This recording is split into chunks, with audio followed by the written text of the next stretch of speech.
मित्रांनो, पार्टी करायची आहे तर मग चला ना, सोलापूर बरोबरच विजापुरात प्रसिद्ध असलेल्या चाचा मच्छी ढाब्यावर.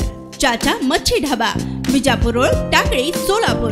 संपर्क 9765 पत्नीशी किरकोळ वादावरून शिवीगाळ करत मारहाण केल्याप्रकरणी पतीविरुद्ध फौजदार चौडी पोलीस ठाण्यात गुन्हा दाखल करण्यात आलाय. या प्रकरणी अपर्णा रमण साबळे वय 36 राहणार कोनापुरेचा फॉरेस्ट बुद्ध विहार यांनी फौजदार चौडी पोलीस ठाण्यात फिर्याद दाखल केली आहे. तर त्यांच्या फिर्यादीवरून पती रमण सातप्पा साबळे राहणार लक्ष्मी पेठ यांच्या विरुद्ध गुन्हा दाखल झालाय.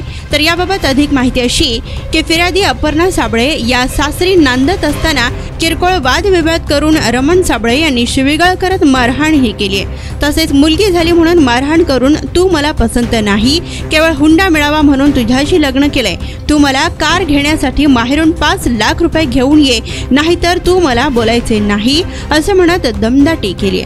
तसेच रमण साबळे यांनी फिर्यादी व फिर्यादी यांच्या नातेवाईकांना व्हॉट्सअपवर मला आई, भाऊ, बहीण, पत्नी, मुलगी यांच्यासोबत मला राहायचे नाही, मी माझी सोय केली आहे, माझे दुसऱ्या मुलीवर प्रेम आहे, मी तिच्यासोबत राहणार, मी सोलापूरला येणार नाही असे मेसेजही पाठवलेत. परंतु रमण साबळे हा त्याच्या स्वतःचे अस्तित्व लपवून फिरत आहे. त्याच्या अशा वागण्याने फिर्यादी यांना शारीरिक व मानसिक त्रास होत असल्याचे फिर्यादीत म्हटले आहे. सहाय्यक पोलीस निरीक्षक बनसोडे हे करीत आहेत.